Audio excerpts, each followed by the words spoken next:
An overcast day on the hilltop can't dampen the excitement of Georgetown football as the Hoyas look for their first 2-0 start in Patriot League play since 2010 as they host the Colgate Raiders. Hello, football fans. I'm Jeremy Huber, joined by Emory Hunt. Tatum Coffey will join us in moments. Emory, obviously 2-0 big for the Hoyas. Colgate also chasing that goal, which seemed to be a great jumping off point to their Patriot League seasons. And we know how important conference play is in college football. You win your conference, you win the Patriot League, you get that automatic bid in the FCS playoffs.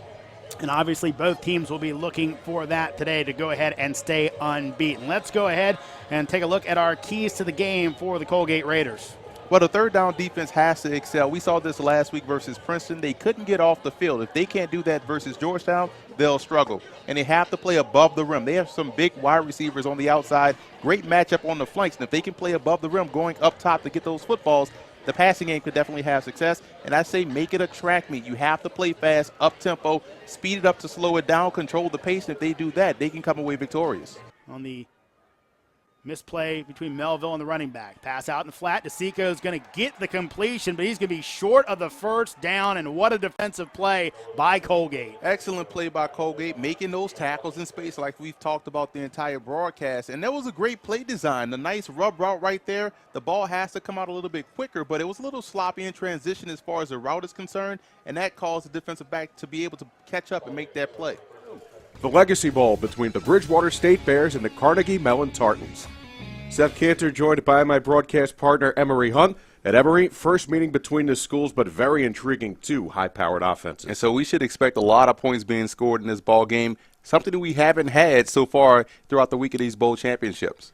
Well, Bridgewater State, they are loaded at the skill positions, but let's start with their wide receiver, Travis Bassett. And Bassett is their leading receiver, but he plays in the slot, which is interesting. So it's going to be interesting to see how Carnegie Mellon is able to match up versus their slot receiver. And for Carnegie Mellon, they have a terrific running back, the President's Athletic Conference Player of the Year, Sam Benger. And Benger is a guy that averaged well over 7 yards a carry, and when they were 1-3, they started giving him the football even more, so he went over 1,800 yards, and that's a big reason why they're here today. A.J. Pascuzzo with the tackle. Heron airs it out deep, and the catch is made by John Prather, and he stumbles inside the 10-yard line. Well, that time, Heron going for the deep ball, and he connects with his man deep downfield, and Carnegie Mellon in striking distance. An opportunity to make this a two-score game. They'll say that Prather was down at the 10. Love the aggressiveness by Andrew Heron on this play, going deep down the field. What they're doing, they're running 3 verticals down the field. So what that does, it puts that safety in the bind. You have a 3-on-1 situation. Anyone he chooses is going to be wrong because Heron is smart enough to go to the right receiver. And a great start, not only for him, but John Prather, making big plays in the passing game. Development games. Of course, our first matchup today will pit Chris Merritt's white team versus Danny Calgill's red squad.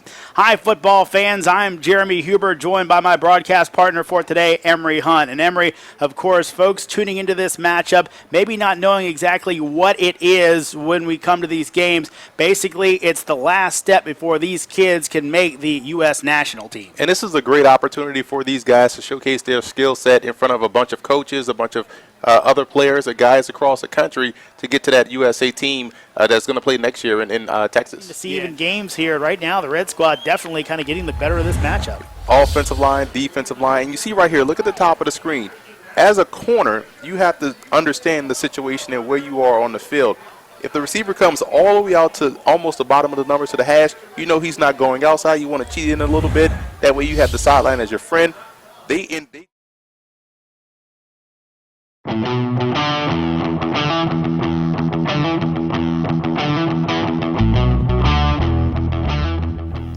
Welcome to FootballGamePlan.com, where football makes sense. I'm Emory Hunt, the czar of the playbook, bring you our preview of Super Bowl 50 between the Carolina Panthers and the Denver Broncos. And we're going to be joined by our football game plan analyst, Teron Davenport, Gene Clements, and also Chris James. But first, before we get started with my keys to victory for both teams in this matchup, let's take a look back to see how we got to this point.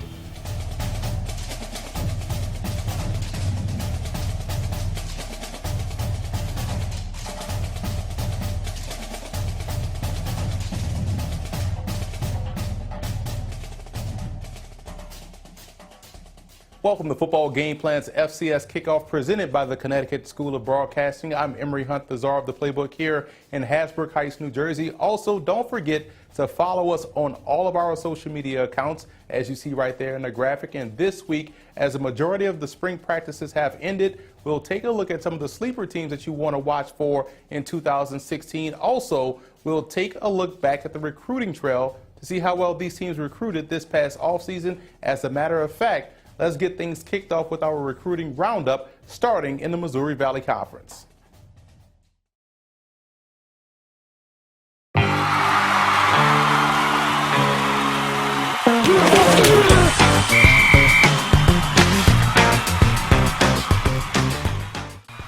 Welcome to another edition of Inside the Lab Hunt's Playbook. I'm Emory Hunt, the czar of the playbook. And in today's episode, we're going to talk about the Maryland I and how you can create some opportunities for your offense out of this classic old school formation. Versus an Eagle front, we're going to see how we're going to block this up. Tight end on the weak side, we're going to declare this the weak side because we're a right-handed running team. So on the weak side with the tight end, he's going to work up past the backer because we're going to have this the weak side tackle go and get the linebacker. That's his responsibility. We're going to have this guard try to block out of this defensive tackle here. We're going to have the center take the shade, the nose tackle, and we're going to have this play side guard work up to the backer. End's job is going to get this, tackle's job is to get this defensive end block. We're going to have this linebacker get blocked by the tight end. And what we're doing in the backfield, as far as the option is concerned, we're going to have the fullback, the guy at the top of the eye. He's coming here. He's going to attack this A gap, almost giving that midline action, a weak side or inside veer action. We're going to have the second guy through. He's attacking the four hole. We're going to have the outside guy. He's the pitch guy. Why? Because we have the quarterback reversing out, turning his back to the defense to allure the defense of maybe giving the ball to the fullback. Carrying out the option fake here, almost that veer option fake right in between the guard and the tackle, and carrying out the fake here, reading this guy and pitching the ball if he's there.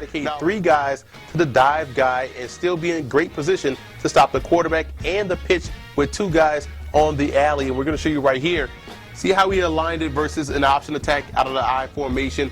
And you see where we have the nose, the mic, and the 5 technique on the strong side, designated for the A and B gap, playing the dive guy. We have the Sam backer's job is to play this quarterback, so he has C gap. Stud is going to scrape outside shoulder of the tight end, trying to walk him back inside and play the pitch.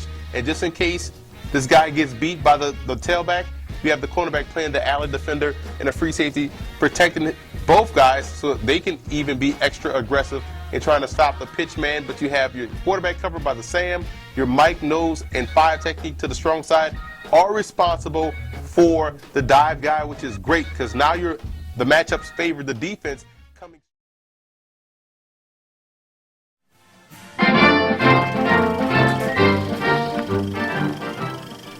Welcome to FootballGamePlan.com, where football makes sense. I'm Emory Hunt, the czar of the playbook, bring you another edition of Film Session with the Czar, where today we're going to break down a game of quarterback Austin Dodge of Southern Oregon. First, let's take a look at the profile of Austin Dodge out of Southern Oregon, 6'2", 210. Plays a lot like Derek Carr of the Oakland Raiders, and we're going to dive into his film and show you why I came up with that comparison. But over the course of his career, you can tell he was well coached out there in Southern Oregon. 64% of his passes, 154 touchdowns. 2 times in his career, he went over 5,000 yards passing and averaged 8.8 yards attempt. So this wasn't a dink and dunk offense. He was going down the field. Braxton Miller has gotten better each and every season while at Ohio State. His passing has gotten markedly better while he's always been an excellent runner, rushing for over 3,000 yards and 32 touchdowns in his career. And we'll start with his mobility, as it's an integral part to his game. What some don't understand about mobility is that it dictates how a defense defends you. Quarterbacks rarely see man or blitzes from the outside because of the running threat. In the running game, that backside defender must stay at home. Otherwise, it's a house call by the quarterback. Him staying at home allows another offensive lineman to get to the second level, which in turn helps the running back have success. And you'll see here versus Clemson a great example of what happens when you get out of position versus a guy with great mobility like Miller. Now this is off of a read option, so stop it right here. As you can see, there are 6 backside defenders, 5 of which are being occupied by a blocker, with the 6th guy being the alley field defender, which is the guy responsible for Braxton Miller. Now as we run it, he takes just enough of a false step or a poor angle that opens up a lane for Miller, and it's off to the races. And once he reads over pursuit by Jamil McClain, he knows a cutback is available. He can put his foot in the ground and head north and south. And it's a great job by both guards on this play, climbing to the second level and getting both linebackers blocked, allowing Morris the opportunity to get to the second level. He is now on his 3rd read, which is the last defender. And in this situation, it's the free safety, Ed Reed. You got to be able to make one miss and continue to gain positive yardage. He was definitely able to do that. This was an outstanding play by everyone involved, more in particular the running back, for understanding his assignments. Welcome to footballgameplan.com, where football makes sense. I'm Emory Hunt, the czar of the playbook, and I'm here with Duke guard Laken Tomlinson here at the Senior Bowl. Laken, thanks for taking time. Not a problem. Thank you for having me. No problem. Like I said before, I used to run behind you guys. I love being in the hip pocket of a guard. Hey, great place to be. Exactly. That's where all the yards are, behind you guys. Of course. I want to ask you, when you look at how you play, and a lot of people think a tackle can move the guard seamlessly, but playing guard is a unique position. Talk about that uniqueness. It is. Obviously, the closer you get to the ball, things happen a lot faster. So obviously, you have to play with a great sense of. Hopefully an NFL team makes the right decision as well, because one thing we put out a whole book on football myths, right? And there's a bunch of things we could talk about, from level of competition to playing at home or away matters, when really it doesn't, and there's a big one that is the big elephant in the room. What's one of the biggest myths you want to just throw out there and dispel in front of, for people down the line, for the next Dale and Williams coming up? I think, first is the height. I think, I'm 5'11", but I've been this size my whole life. I figured out how to play at this size. I think what people do is they try to limit someone over what someone else is capable of doing at that size, right? You should look at every individual prospect individually. Where football makes sense, I'm Emory Hunt, the czar of the playbook, here with Anthony Bilal, preseason football game plan All-American, 2-time preseason football game plan All-American. Finally get a chance to meet the young man in person. I play the tailback position. You play the tailback position very well, better than me, actually. I wanted to ask you, what's the most important element that you look for? Let's say if you're scouting running backs, what would be the most important element of playing a position? I'll probably have to say vision. You could be like the most athletic guy on the field, especially at the running back position. But if you don't have the proper vision, you're not going to do anything. I love the interior offensive linemen. You guys are the key to offensive football. How important is it from a center's perspective, that interior, that guard, center guard mesh, and how important it is to help your offense move forward? Well, in the run game, I think in the run game, it's great for inside plays, inside zone, power, all that stuff. But in the pass game, that sets the depth of your pocket. And, if you don't have steady guys in there, then you're going to push back and it flushes the quarterback out. So, interior line is a special position, if you ask me.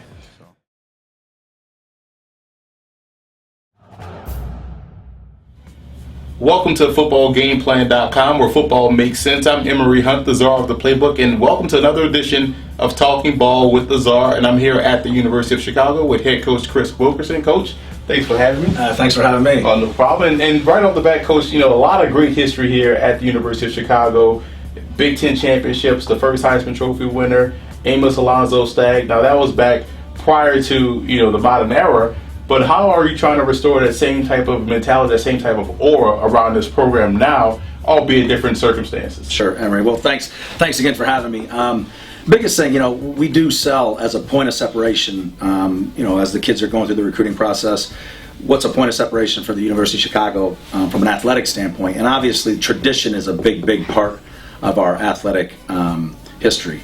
So, between Coach Stagg being the first head football coach here for 40 years and kind of being the father of the modern game of football, and Jay Burwanger winning the first Heisman Trophy in 1935, being the first NFL draft pick and the first NFL draft, ironically, on this NFL draft week here in Chicago. There, and you can have great conversations and discussions on how to make Princeton go from being where we are and even get better than that. 1869, Coach. Big tradition. I'm big on tradition. First football game between Rutgers and Princeton. How big is tradition in today's game and future success for the Tigers?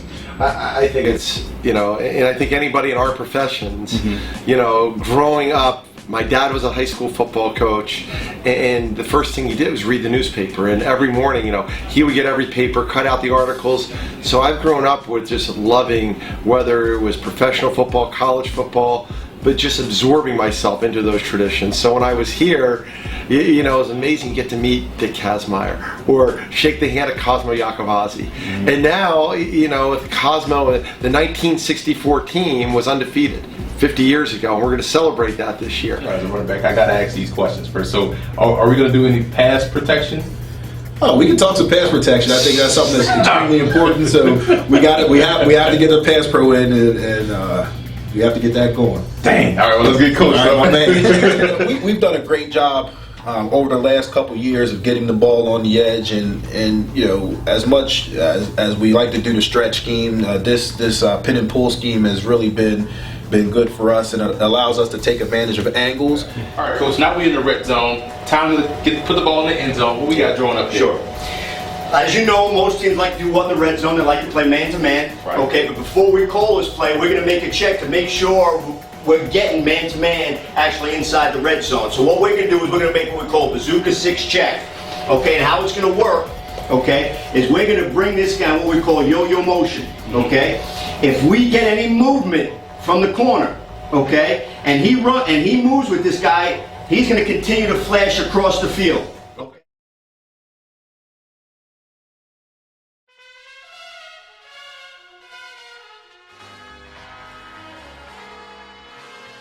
He has the size, the arm, the toughness. No, he didn't play in the Pac-12 or the SEC. He dominated his level of competition, which shouldn't be a knock on his game because his skills are where they're supposed to be. You add his talents to an NFL team and the franchise's future looks bright. So sit up straight, get your pens ready to soak in this Ivy League education as we're taking a look at Jeff Matthews' Small School Spotlight.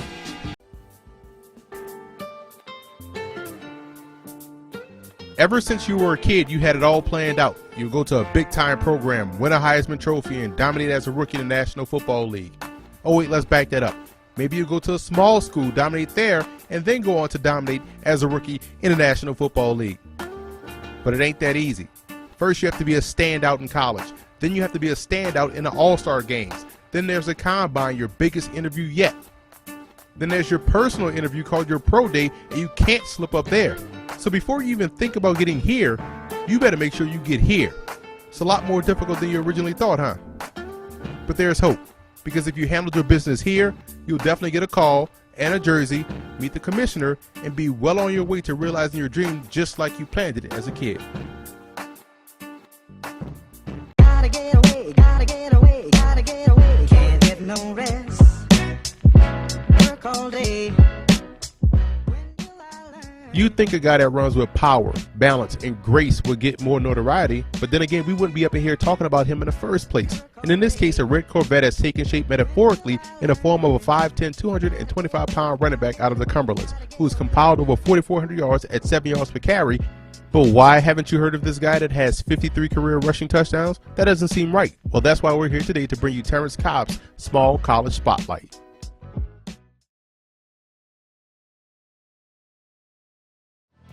And welcome to another edition of 4 Downs with the Czar. I'm Emory Hunt, the Czar of the Playbook, here with Teron Davenport, our college football and draft analyst, and we're both at Lincoln Financial Field in Philadelphia, Pennsylvania, where Temple just took one on the chin to Notre Dame, 24-20, in an outstanding clash between two top 25 teams. Now, starting with first down, we're looking at Temple's offense. I look at P.J. Walker, very impressed with his leadership and his ability to make plays on the fly. I thought he did a great job. That offensive line with Kyle Friend, a really good pro prospect. They leaned on Notre Dame's defensive front, and they really tried to shrink this ball game in the second half. So what were your takeaways from Temple's offense in this matchup? The footballgameplan.com, where football makes sense. I'm Emory Hunt, the Czar of the Playbook, here at MetLife Stadium, where the New York Giants took on the Carolina Panthers in a thrilling game that ended up 38-35, with the Panthers remaining undefeated. Now, here are some of my takeaways from this ball game, starting with the Giants offense in the first half. I thought offensively they couldn't get anything going running the football, but I thought the passing game had its chances. They had some success.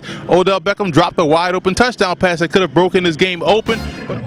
Welcome to footballgameplan.com, where football makes sense. I'm Emory Hunt, the czar of the playbook, here with Teron Davenport, and we're at the 2015 Heisman Trophy press conferences. Today is Friday. Tomorrow is the ceremony. But while we're here, Teron, we want to take a look. We've honored the guys that are here. Now it's time to take a look at some of the guys that should be here with some Heisman snubs. So I'm going to let you kick it off. I'll play defense first. I'll let you kick it off. Who's the guy that you think should be here this weekend? Here's why Tulane is on this list. You got to understand the history. First of all, from 1919 to 1940, Tulane was a powerhouse, a football power, had some great teams during that time. And they had some moderate success in the 70s. And in 1987, you had guys like Terrence Jones and Mark Zeno lighting up the Superdome. They led them to a 6-6 record, went to the Independence Bowl. But every other year, doormats, whatever conference they were in, doormats. And keep in mind, Tulane was once in the SEC. So what this team did in 1998 was highly, highly impressive, and that's what earned them a spot on this list.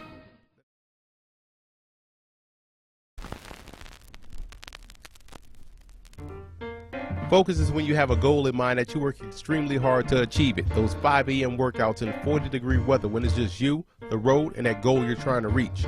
You put in that extra time in the film room studying your opponent, extra time in the weight room to get ready for the battle, because what you're striving for means that much to you. Maybe you can't speak for anyone else in this locker room, but at least you know you're going to be ready. En route to your goal, many things will try to knock you off course. Oh, you're not big enough, or you're too small, too slow, you're a scheme player. So you get mad, you get angry. But does that help? No. That's misguided energy. You better remember the reason why you lace up them cleats in the first place. It's the same reason why my cousin Chubby told me to go back around that corner when the older dude said I wasn't old enough to play. To show and prove. All you can do is go out there with full confidence in your abilities and dominate with a smile. Not only is that class, but more importantly, that's focus.